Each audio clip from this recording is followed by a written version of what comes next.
Pokemon Home just got an update, adding connectivity for Pokemon Legends ZA and Pokemon Champions coming out next week. And thanks to Kafadix and his data mining, this update revealed 2 new abilities for Mega Excadrill and Mega Scovillain. Mega Excadrill gets Piercing Drill, which allows it to do damage even if the opponent is using Protect, as long as it's using contact moves. However, unlike Urshifu's Unseen Fists, these moves do 1/4 the damage. And Mega Scovillain gets Spicy Spray, which means when the Pokemon takes damage from a move, it burns the attacker. From a competitive point of view, there's a lot to cover about these two, so let's jump right into it. Alright, we have quite a bit to talk about, and as always, I would love to know your thoughts, so please let me know down below. And if you do enjoy the video at any given point, feel free to subscribe. I'm on my way to 500,000 subs, but no pressure.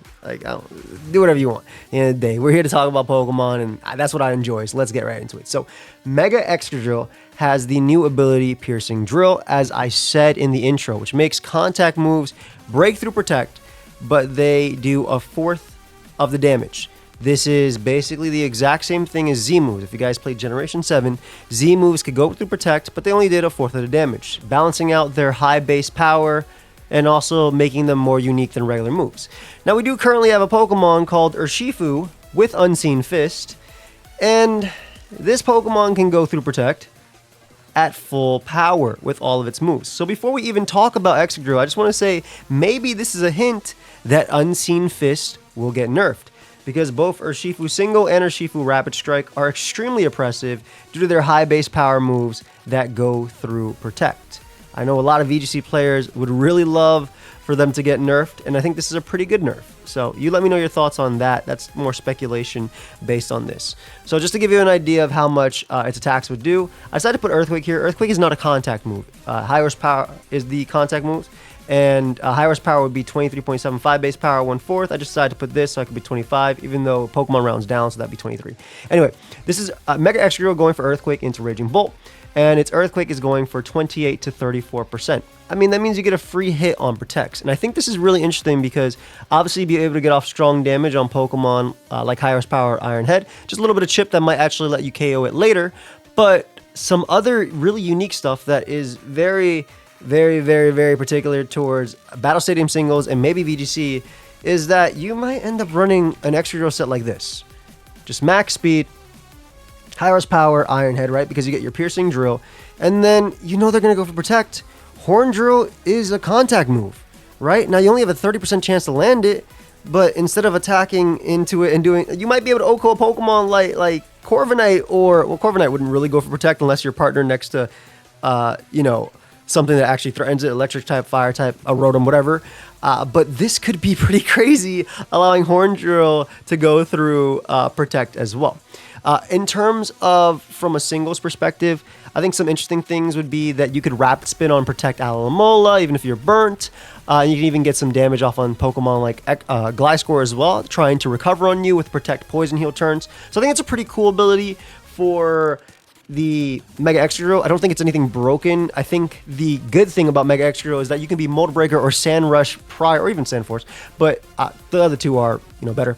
Mold Breaker or Sand Rush prior, and then when you really want to, because you can use that to get your speed boost in VGC or in singles, and then when necessary, you Mega Evolve and you can go through Protect when you call them going for Protect. So I think Mega Excadrill has a lot because of this combination.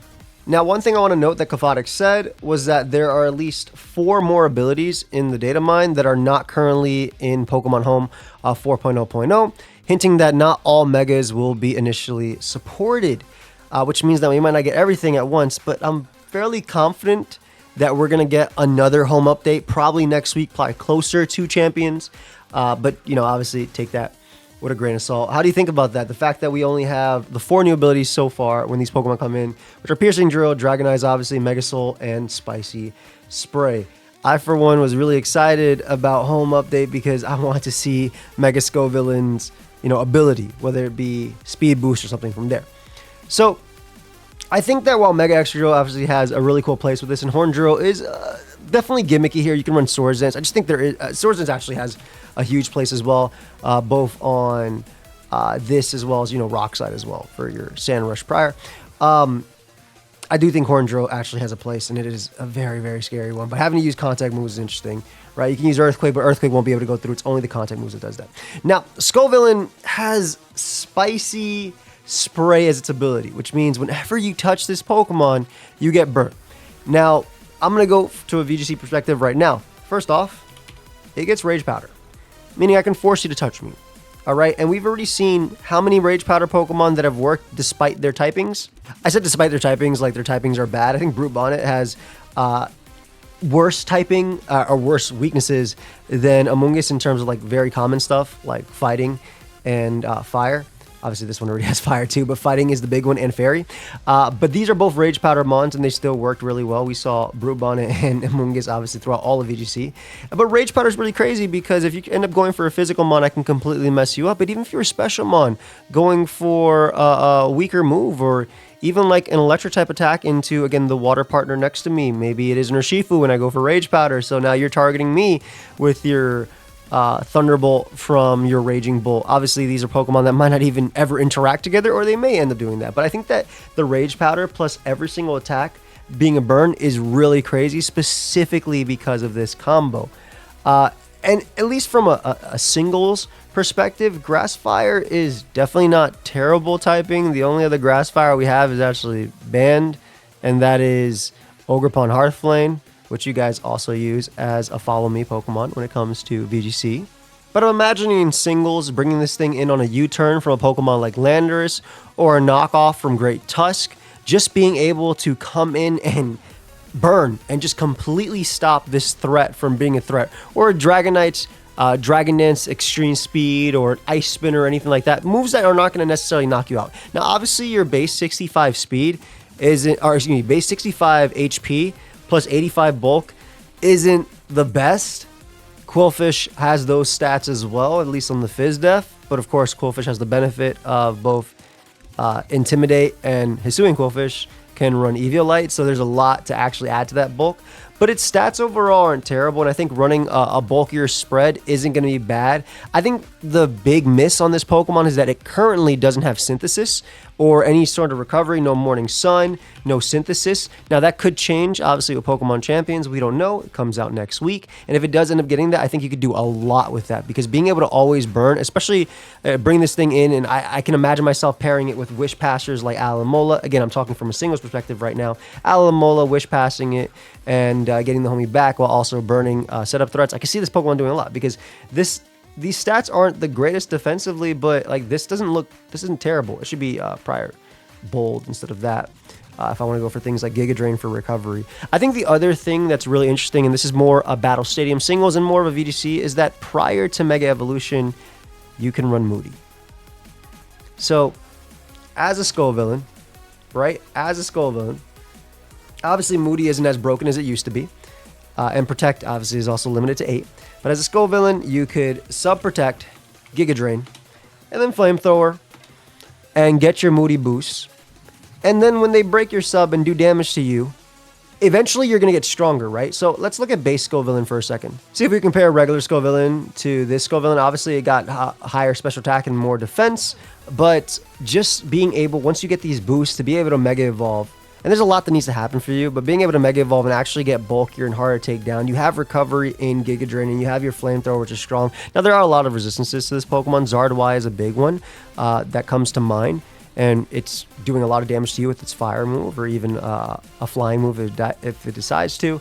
But it's also boosting your Flamethrower that might even be boosted by Moody to +2, +4, who knows? So I think there's a lot of scary combinations with this, and from a singles perspective, Moody will be banned. I'm not talking about Battle Stadium singles. I'm talking about 66 OU or RU, UU, wherever Scovillain ends up.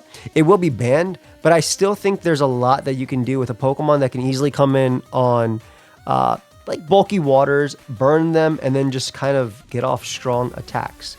Now, it's not anything like Chlorophyll, but even then, you can still use Chlorophyll prior when you want to do some sweeping with your Scovillain, and then you end up Mega Evolve. Like, you use Growth, right? Plus Growth plus your attacks, and then eventually when you're like, all right, I got all my damage off, let me burn their giant threat in the back that I can't KO with a +2 Flamethrower, and then you Mega Evolve into Mega Scovillain, and you hit them they hit you because of your spicy spray and they end up getting burnt. So I think there's a lot of nasty combinations with this, because if you look at least from the OU tier, Pokemon that are disgusting when it comes to status, especially when you hit them, Moltres, right? How many times have you played a game where you're set up to sweep with your King Gambit? You're not going to take much from Flamethrower because it's defensive Moltres, and then you go for an attack, you go for your Kowtows, they go for Flamethrower, they do like 60, your Kowtow does like 80 at +2, Kowtow Cleave, and then you get burnt, and they roost, and they beat you 1v1, right? Or same thing on static Moltres, but, or static Zapdos, static Moltres. I actually use the Zapdos in the Pokeabilities AA metagame, which is a metagame where you get to use all your abilities that you have normally, and then you can add another one. So I had static plus flame body Zapdos. It was absolutely disgusting. I'm a bad person. But just imagine a Moltres that always burns, right? Or like just imagine just a flame body that always burns, which is crazy, both on special and physical. And I really, really do like that. As long as it takes damage from the attack. And as long as it takes damage from a move, it burns the attacker. So I wonder how this also works in correlation to like Toxic, or in relation to Toxics, right? If me going for Toxic on it and this thing taking damage would give you burn on it, at least on the initial. I don't know about that. That's something to think about. Is that considered? It doesn't say when the Pokemon takes damage from an attacking move, it burns the attacker. When the Pokemon takes damage from the move.